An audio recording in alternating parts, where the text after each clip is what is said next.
ಇದು ನಿಜಕ್ಕೂ ಬಹಳ ದೊಡ್ಡ ವಿಷಯ ಅಂತ ಹೇಳಬೇಕು. ವ್ಯಾಟಿಕನ್ನಿಂದ, ಮುಖ್ಯವಾಗಿ ಪೋಪ್ ಅವರಿಂದ ಬಂದಿರುವ ಒಂದು ದೊಡ್ಡ ಘೋಷಣೆ ಇದು. ಶತಮಾನಗಳಿಂದಲೂ ಮುಂದುವರೆದುಕೊಂಡು ಬಂದಿರುವ ಸಿದ್ಧಾಂತಗಳನ್ನು ಬದಲಿಸಿ ಒಂದು ದೊಡ್ಡ ಘೋಷಣೆಯನ್ನು ನೀಡಲಾಗಿದೆ. ಇದರ ಕುರಿತು ತಿಳಿದುಕೊಳ್ಳಲು ಈ ವಿಡಿಯೋನ ಸಂಪೂರ್ಣವಾಗಿ ನೋಡಿ.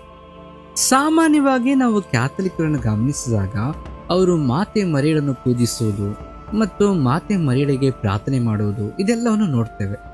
ಅಂದರೆ ಮಾತೆ ಮರಿಯಳನ್ನು ಆಧ್ಯಾತ್ಮಿಕ ವಿಷಯಗಳಲ್ಲಿ ಬಹಳ ಮುಖ್ಯ ಭಾಗವಾಗಿ ಕಾಣ್ತಾರೆ. ಪ್ರಾರ್ಥನೆಯಲ್ಲಿಯೂ ಸಹ ಅವರನ್ನೇ ಮೊದಲು ಇಡ್ತಾರೆ. ಹಾಗಾಗಿ ಅವರ ಆಚರಣೆಗಳಾಗಲಿ ಕಾರ್ಯಕ್ರಮಗಳಾಗಲಿ ಅವೆಲ್ಲದರಲ್ಲಿಯೂ ಮರಿಯಳ ಭಾಗವು ಬಹಳ ಹೆಚ್ಚಾಗಿರ್ತದೆ. ಕ್ಯಾಥಲಿಕ್ ಮತ್ತು ಪ್ರೊಟೆಸ್ಟೆಂಟ್ ನಡುವೆ ಬಹಳ ವ್ಯತ್ಯಾಸಗಳಿವೆ, ಆದರೆ ಅವುಗಳ ಬಗ್ಗೆ ಹೇಳಲು ನಾನು ಬಂದಿಲ್ಲ. ಈ ಕ್ಯಾಥಲಿಕ್ನಲ್ಲಿರುವ ಒಂದು ಸಿದ್ಧಾಂತ, ಒಂದು ಧಾರ್ಮಿಕ ಸಿದ್ಧಾಂತದ ಥಿಯಾಲಜಿಕಲ್ ಡಾಕ್ಟ್ರಿನ್ ಬಗ್ಗೆ ಮಾತ್ರ ಒಂದನ್ನು ಹೇಳ್ತದೆ. ಕ್ಯಾಥಲಿಕ್ ಧರ್ಮಶಾಸ್ತ್ರದಲ್ಲಿ ಅಂದರೆ ಥಿಯಾಲಜಿ, ಗೌರವದ ಹಂತಗಳು. ದೈವಿಕವಾಗಿ ಗೌರವ ಸಲ್ಲಿಸಲು 3 ಹಂತಗಳಿವೆ. ಮೊದಲನೆಯದು ಡೂಲಿಯಾ. ಡೂಲಿಯಾ ಎಂದರೆ ಸಂತರ ಗೌರವಕ್ಕೆ ನೀಡುವಂಥದ್ದು. ಅಂದರೆ ನಾವು ಪುನೀತರು, ಸೈಂಟ್ಸ್ ಎಂದು ಹೀಗೆ ಮಾತನಾಡ್ತೇವಲ್ವೇ, ಸಂತರು ಎಂದು ಹೆಸರಿಸುವವರ ಪ್ರತಿಯೊಬ್ಬರನ್ನು ಅವರು ಪವಿತ್ರರಾಗಿ ಕಾಣ್ತಾರೆ. ಆದುದರಿಂದ ಅವರಿಗೆ ಗೌರವ ನೀಡುವ ವಿಧಾನವೇ ಈ ಡೂಲಿಯಾ. ಎರಡನೆಯದು ಹೈಪರ್ ಡೂಲಿಯಾ. ಹೈಪರ್ ಡೂಲಿಯಾ ಎಂದರೆ ಈ ಎಲ್ಲ ಸಂತರಿಗಿಂತಲೂ ಶ್ರೇಷ್ಠವಾದ ಸಂತ ಎಂದರ್ಥ. ಅಂತಹ ವ್ಯಕ್ತಿ ಕೇವಲ ಒಬ್ಬರೇ ಇದ್ದಾರೆ, ಅವರೇ ಕನ್ಯಾ ಮರಿಯೆ ಅಥವಾ ಮಾತೆ ಮರಿಯಳು. ಈ ಮಾತೆ ಮರಿಯರಿಗೆ ಮಾತ್ರ ನೀಡಲಾದ ವಿಶೇಷ ಗೌರವವೇ ಈ ಹೈಪರ್ ಡೂಲಿಯಾ. ಇನ್ನು ಲೆಟ್ರಿಯಾ. ಲೆಟ್ರಿಯಾ ಎಂಬುದು ಅತ್ಯುನ್ನತ ಹಂತದಲ್ಲಿ ಉನ್ನತ ಸ್ಥಾನದಲ್ಲಿರುವುದು. ಇದು ಕೇವಲ ದೈವ ಪೂಜೆಗೆ ಮಾತ್ರ ಮೀಸಲಾದದು. ಲೆಟ್ರಿಯಾ ಕೇವಲ ಲ್ಯಾಟ್ರಿಯಾ ಎಂಬ ದೈವಿಕವಾದ ದೇವರಿಗೆ ಮಾತ್ರ ಆರಾಧನೆ ಅನ್ವಯಿಸುತ್ತದೆ ಎಂದು ಆರಾಧನೆ ಮಾಡ್ತಾರೆ. ಹಾಗಾಗಿ ಕ್ಯಾಥಲಿಕ್ ಧರ್ಮಶಾಸ್ತ್ರದಲ್ಲಿ ಈ ಗೌರವದ ಹಂತಗಳು 3 ರೀತಿಯಲ್ಲಿ ಇರ್ತವೆ ಮತ್ತು ಮುಖ್ಯವಾಗಿ ಮಧ್ಯದಲ್ಲಿರುವ ಮಾತೆ ಮರಿಯಳ ಬಗ್ಗೆ ಹೆಚ್ಚು ಪ್ರಸ್ತಾಪವಿರ್ತದೆ. ಮೇಲಾಗಿ ಆಕೆಯನ್ನು ಮಧ್ಯಸ್ಥಿಕೆಗೆ ವಹಿಸೋಳಾಗಿ ಅಂದರೆ ಮೀಡಿಯೇಟರ್ ಹಾಗೂ ಕೆಲವು ಪ್ರಾರ್ಥನೆಗಳಲ್ಲಾಗಲಿ ಅಥವಾ ಕಾರ್ಯಕ್ರಮಗಳಲ್ಲಾಗಲಿ ಮಾತೆ ಮರಿಯರನ್ನು ಮೊದಲು ಇಡುವುದನ್ನು ನಾವು ನೋಡ್ತೇವೆ.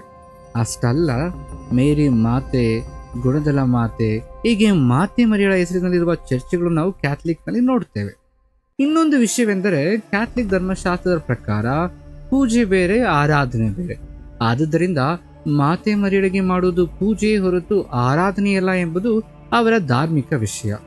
ಆದರೆ ಇಲ್ಲಿ ಮಾತೆ ಮರಿಯಳ ಬಗ್ಗೆ ಏಕೆ ಪ್ರಸ್ತಾಪವೆಂದರೆ, ಮಾತೆ ಮರಿಯರನ್ನು ಕ್ಯಾಥಲಿಕರಲ್ಲಿ ಬಹಳ ದೊಡ್ಡ ಭಾಗವಾಗಿ ನೋಡಲಾಗ್ತದೆ. ಅಷ್ಟೇ ಅಲ್ಲ, ಯೇಸು ಕ್ರಿಸ್ತ ಮತ್ತು ನಮ್ಮ ನಡುವೆ ಒಂದು ಮಧ್ಯಸ್ಥಿಕೆ ವಹಿಸುವವರಾಗಿ ಅಂದರೆ ಮೀಡಿಯೇಟರ್ ಆಗಿ ಸಹ ನೋಡ್ತಾರೆ. ಇದರ ಜೊತೆಗೆ ಯೇಸು ಕ್ರಿಸ್ತನಿಗೆ ನೀಡಬೇಕಾದ ಪ್ರತಿಯೊಂದು ವಿಷಯವನ್ನು ಸಹ ಮಾತೆ ಮರಿಯರವರಿಗೂ ಸಹ ಅನ್ವಯಿಸ್ತಾರೆ. ಮಾತೆ ಮರಿಯಳ ಮೂಲಕ ಹೋಗ್ತದೆ ಎಂದು, ಮಾತೆ ಮರಿಯ ಆ ವಿಮೋಚನೆಯನ್ನು ಒದಗಿಸ್ತಾರೆ ಎಂದು ಕೆಲವು ನಂಬಿಕೆಗಳು ಸಹ ಕ್ಯಾಥಲಿಕ್ ಚರ್ಚ್ಗಳಲ್ಲಿ ಇವೆ. ಈ ಎಲ್ಲ ವಿಷಯಗಳನ್ನು ಏಕೆ ಹೇಳ್ತಿದ್ದೇನೆ ಅಂದರೆ, ಈ ಎಲ್ಲವನ್ನು ಮುರಿದು ಹಾಕುತ್ತಾ ವ್ಯಾಟಿಕನ್ನಿಂದ ಬಂದ ಒಂದು ಅಧಿಕೃತವಾದ ಪತ್ರ ನವೆಂಬರ್ 25ರಂದು 4ನೇ ತಾರೀಕಿನಂದು ವ್ಯಾಟಿಕನ್ನ dicastery for the doctrine of the faith DDF ಎಂಬ ಅಧಿಕೃತ ವಿಷಯವು ಮಾತೆ ಮರಿಯಳಿಗಿರುವ ಕೋ-ರಿಡೆಂಪ್ಟಿಕ್ಸ್ ಮತ್ತು ಕೋ-ಮೀಡಿಯಾಟ್ರಿಕ್ಸ್ ಎಂಬ ಈ 2 ಬಿರುದುಗಳನ್ನು ಕುರಿತು ಕೋರಿದೆ. ಶತಮಾನ ಕಾಲದಿಂದಲೂ ಇದ್ದ ಈ ಬಿರುದುಗಳನ್ನು ಈಗ ತಿರಸ್ಕರಿಸಲಾಗಿದೆ, ರದ್ದುಗೊಳಿಸಲಾಗಿದೆ. ಈಗಿನ ಪೋಪ್ ಲಿಯೋ 14 ಎಂಬ ಪೋಪ್ ಅವರು ಈ ವಿಷಯವನ್ನು ಬಹಿರಂಗಪಡಿಸುತ್ತಾ ಮ್ಯಾಟರ್ ಪಾಪುಲಿ ಫಿಡಿಲಿಸ್ ಎಂಬ ಒಂದು ಸಿದ್ಧಾಂತದ ಪತ್ರದ ಮೂಲಕ ದೇವರ ನಂಬಿಗಸ್ತ ಜನರ ತಾಯಿ ಎಂಬ ಸಿದ್ಧಾಂತವನ್ನು, ಅಂದರೆ ಮ್ಯಾಟರ್ ಪಾಪುಲಿ ಫಿಡಿಲಿಸ್ ಸಿದ್ಧಾಂತ ಎಂಬ ಪತ್ರವನ್ನು ಬಿಡುಗಡೆ ಮಾಡಿದ್ದಾರೆ. ಶತಮಾನಗಳಿಂದ ಕ್ಯಾಥಲಿಕ್ ಸಿದ್ಧಾಂತಗಳಲ್ಲಿ, ಕ್ಯಾಥಲಿಕ್ ಧರ್ಮಶಾಸ್ತ್ರದಲ್ಲಿ ಮರಿಯಳಿಗೆ ಅನ್ವಯವಾಗುತ್ತಿದ್ದಂಥ ಈ ಬಿರುದುಗಳು ಈಗ ರದ್ದಾಗಿವೆ. ಅವುಗಳನ್ನು ನೇರವಾಗಿ ರದ್ದುಗೊಳಿಸಿದವರು ಪೋಪ್ ಲಿಯೋ 14. ರದ್ದುಗೊಂಡ ಬಿರುದುಗಳ ವಿವರಣೆ ನೋಡೋಣಂತೆ. ವ್ಯಾಟಿಕನ್ನಿಂದ ಪೋಪ್ನಿಂದ ಬಂದಿರುವ ಅಂಶಗಳು ಯಾವುವು? ಈ ಕೋ-ರಿಡೆಂಪ್ಟ್ರಿಕ್ಸ್ ಮತ್ತು ಕೋ-ಮೀಡಿಯಾಟ್ರಿಕ್ಸ್ ಎಂದರೆ ಏನು ಎಂಬುದನ್ನು ನಾವು ನೋಡೋಣ. ಕೋ-ರಿಡೆಂಪ್ಟ್ರಿಕ್ಸ್ ಎಂಬುದು ಮೊದಲು ನೋಡಿದರೆ ಇದು ಕ್ರಿಸ್ತನ ವಿಮೋಚನೆಯ ಕಾರ್ಯಕ್ರಮದಲ್ಲಿ, ಅಂದರೆ ವಿಮೋಚನೆ ನೀಡುವ ಅರ್ಹತೆ ಯೇಸು ಕ್ರಿಸ್ತನೊಂದಿಗೆ ಮಾತೆ ಮರಿಯಳಿಗೂ ಇದೆ ಎಂಬ ಒಂದು ಭಾವನೆ. ಯೇಸು ಕ್ರಿಸ್ತ ನಮ್ಮ ಪ್ರಾರ್ಥನೆಗಳನ್ನು ಅಥವಾ ನಾವು ಕೇಳಿದ ವಿಷಯಗಳನ್ನು ಸಹಿಸಲು ಮತ್ತು ಪರಿಹರಿಸಲು ಸಹ ಮಾತೆ ಮರಿಯಳ ಇಚ್ಛೆ, ಮಾತೆ ಮರಿಯಳ ಸಮ್ಮತಿ, ಅನುಮತಿ ಬೇಕು ಎಂಬ ಕೆಲವು ಸಿದ್ಧಾಂತಗಳು ಕ್ಯಾಥಲಿಕ್ನಲ್ಲಿವೆ. ಹಾಗೆಯೇ ಕ್ರಿಸ್ತನ ಜೀವನದುದ್ದಕ್ಕೂ ಅವರು ಸಹಾಯಕಿಯಾಗಿ ಸಹಚಾರಿಯಾಗಿ ಇದ್ದ ಕಾರಣ ಮಾನವ ಕುಲದ ಮೋಕ್ಷದಲ್ಲಿಯೂ ಸಹ ಅವರ ಸಹಾಯ ಬೇಕು ಎಂಬ ಒಂದು ವಾದವಿದೆ. ಅಂದರೆ ಎರಡನೆಯ ವ್ಯಕ್ತಿಯನ್ನು ಕೂಡ ವಿಮೋಚನೆ ನೀಡುವ ಎರಡನೇ ವ್ಯಕ್ತಿಯಾಗಿ ಪರಿಚಯಿಸುತ್ತದೆ. ಆ ವ್ಯಕ್ತಿಯೇ ಮಾತೆ ಮರಿಯಳು. ಹಾಗಾಗಿ ಮರಿಯಳು ಯೇಸು ಕ್ರಿಸ್ತನೊಂದಿಗೆ ವಿಮೋಚನೆ ನೀಡುವ ಎರಡನೇ ವ್ಯಕ್ತಿಯಾಗಿ ಈ ಬಿರುದು ಸೂಚಿಸುತ್ತದೆ. ಇದು ಆ ರೀತಿ ಅಭ್ಯಾಸವಾಗಿ ಹೋಗ್ತದೆ. ಆದರೆ ಇವು ಅಪೊಸ್ತೋಲಿಕ್ ಸಂಪ್ರದಾಯದಲ್ಲಿ ಆಗಲಿ ಬೈಬಲ್ನಲ್ಲಿ ಆಗಲಿ ಇರುವುದಿಲ್ಲ. ಅವುಗಳಿಗೆ ಬೆಂಬಲ ನೀಡುವುದಿಲ್ಲ. ಆದುದರಿಂದ ಈ ಬಿರುದು ಮಾತೆ ಮರಿಯಳಿಗೆ ಇದಕ್ಕೊಡೋದು. ವಿಶ್ವಾಸಿಗಳು ಗೊಂದಲಕ್ಕೊಳಗಾಗಿ ಮಾತೆ ಮರಿಯಳಿಗೆ ಮತ್ತಷ್ಟು ಹೆಚ್ಚಿನ ಪ್ರಾಮುಖ್ಯತೆ ನೀಡಿ ಆರಾಧನೆಗೆ ಅರ್ಹಳು ಮತ್ತು ಪ್ರಾರ್ಥನೆಗೆ ಅರ್ಹಳು ಎಂಬ ಭಾವನೆ ಇನ್ನೂ ಹೆಚ್ಚಾಗುವುದರಿಂದ ಇಂತಹ ಬಿರುದನ್ನು ಮರಿಯಳಿಂದ ತೆಗೆಯಬೇಕು ಎಂಬ ಸಿದ್ಧಾಂತವನ್ನು ಈ ವಿಚಾರಧಾರೆಯನ್ನು ಈಗ ಪೋಪ್ ತಂದಿದ್ದಾರೆ. ಎರಡನೆಯದು ಕೋ-ಮೀಡಿಯಾಟ್ರಿಕ್ಸ್. ಕೋ-ಮೀಡಿಯಾಟ್ರಿಕ್ಸ್ ಎಂದರೆ ಮಧ್ಯಸ್ಥಿಕೆ ವಹಿಸುವವರು. ದೇವರಿಗೂ ಮತ್ತು ನಮಗೂ ಮಧ್ಯೆ ಇರುವ ಒಂದು ಮಧ್ಯಮವರ್ತಿಯಾಗಿ ತೋರಿಸುವುದು.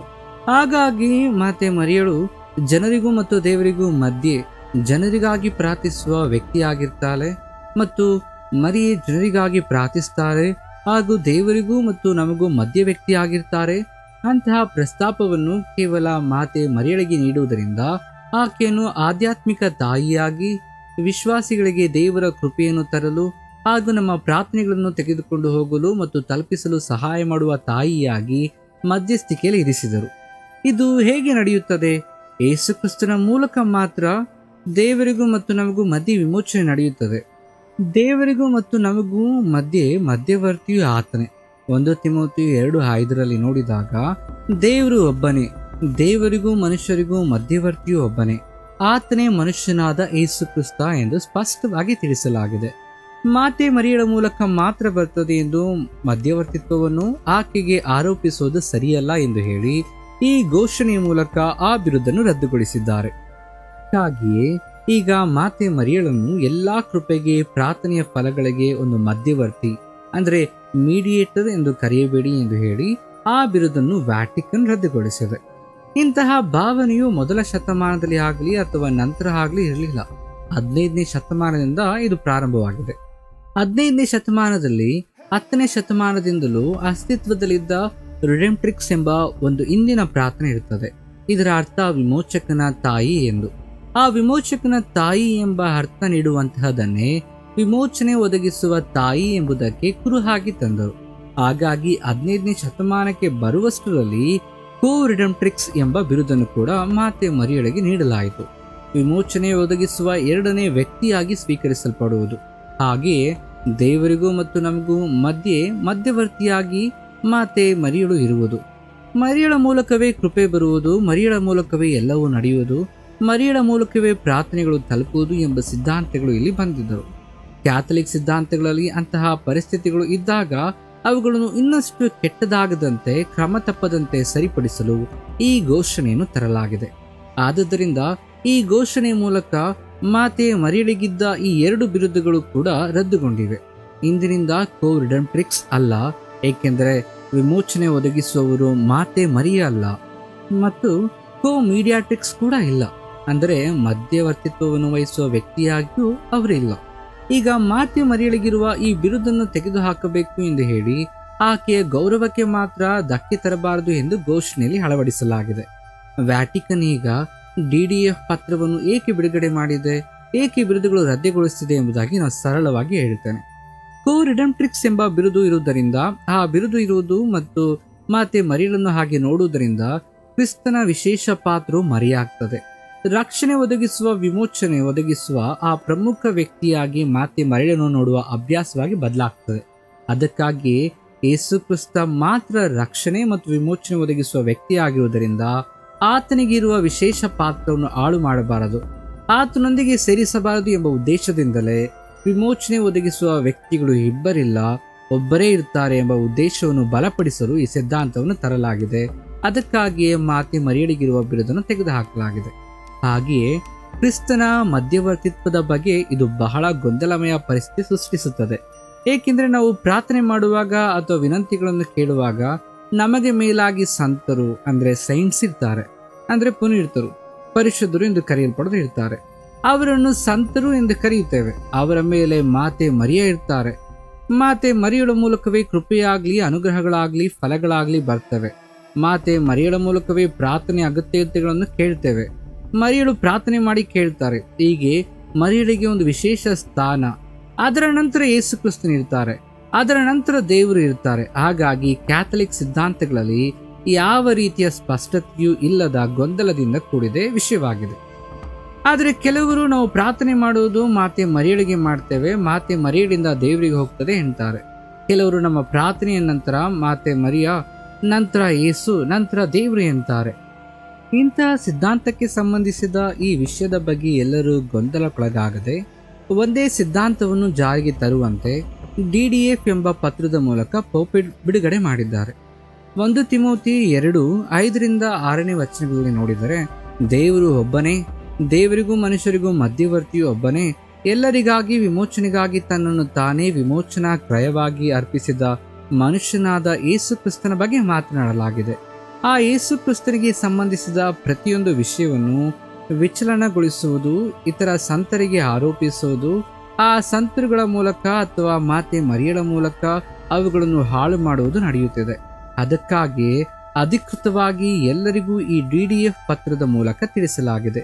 ಅಧಿಕೃತವಾಗಿ ನೀಡಿ ಆ 2 ಬಿರುದುಗಳನ್ನು ತೆಗೆದುಹಾಕಿ ಮರಿಯಳಿಗೆ ಇರುವ ಪ್ರಸ್ತುತೆಯನ್ನು ದೇವರೊಂದಿಗೂ ಮತ್ತು ದೈವತ್ವದೊಂದಿಗೂ ಬೆರೆಸದಂತೆ ಬೇರ್ಪಡಿಸಲಾಗಿದೆ, ತೆಗೆದುಹಾಕಲಾಗಿದೆ. ಆದರೆ ಮಾತೆ ಮರಿಯಳಿಗೆ ವಿಶೇಷ ಸ್ಥಾನವಿದೆ ಮತ್ತು ಆಕೆ ಒಂದು ಉತ್ತಮ ಸಂತರಾಗಿದ್ದಾರೆ, ತಾಯಿಯಾಗಿದ್ದಾರೆ ಎಂಬ ಗೌರವಯುತವಾದ ಎಲ್ಲವೂ ಇವೆ. ಆದರೆ ದೇವರಿಗೆ ಸಮಾನವಾಗಿ, ವಿಮೋಚನೆಗೆ ಸಮಾನವಾಗಿ, ರಕ್ಷಣೆ ಒದಗಿಸುವವಳಾಗಿ, ಮಧ್ಯವರ್ತಿಯಾಗಿ ಇಂತಹ ಎಲ್ಲವನ್ನು ತೆಗೆದುಹಾಕುವ ಪ್ರಯತ್ನವಿದು. ಮಾತೆ ಮರಿಯಳಿಗೆ ಸಂಬಂಧಿಸಿದ ಈ ಸ್ಪಷ್ಟತೆಯನ್ನು ನೀಡುವುದರಿಂದ ಸಮಾಜದಲ್ಲಿ, ಧರ್ಮಶಾಸ್ತ್ರದಲ್ಲಿ, ಹಾಗೆಯೇ ಚರ್ಚ್ಗಳಲ್ಲಿ, ಈ ಸಿದ್ಧಾಂತಗಳಲ್ಲಿ ಒಂದು ಸ್ಪಷ್ಟತೆ ಬರ್ತದೆ. ಮರಿಯಳ ಬಗ್ಗೆ, ಕ್ಯಾಥಲಿಕ್ ಸಿದ್ಧಾಂತಗಳ ಬಗ್ಗೆ ನಿಮಗೆ ಅನೇಕ ಅನುಮಾನಗಳು ಬರಬಹುದು. ಅನೇಕ ವಿಷಯಗಳಿವೆ. ಅವೆಲ್ಲವನ್ನು ಹೇಳಲು ಇದು ಸಮಯವಲ್ಲ ಮತ್ತು ಅವೆಲ್ಲವನ್ನು ಹೇಳುವಂತಹ ಅಂಶವೂ ಅಲ್ಲ. ಆದರೆ ಸದ್ಯಕ್ಕೆ dicastery for the doctrine of the faith ಎಂಬ ಈ DDF ಅಧಿಕೃತ ಪತ್ರದ ಬಗ್ಗೆ ಮಾತ್ರ ಈ ವಿಷಯವನ್ನು ಈ ವಿಡಿಯೋದಲ್ಲಿ ನಾನು ತಿಳಿಸಿದ್ದೇನೆ. ಮತ್ತೊಂದು ಅದ್ಭುತವಾದ ಉತ್ತಮ ವಿಷಯದೊಂದಿಗೆ ಮತ್ತೊಂದು ವಿಡಿಯೋ ಮೂಲಕ ನಾನು ಮತ್ತೆ ಬರ್ತೇನೆ. ಅಲ್ಲಿವರೆಗೂ ದೇವಾದಿ ದೇವನ ಕೃಪೆ ನಮ್ಮನ್ನು ಸದಾ ಕಾದು ಕಾಪಾಡಿ ನಡೆಸಲಿ. ಆಮೇಲೆ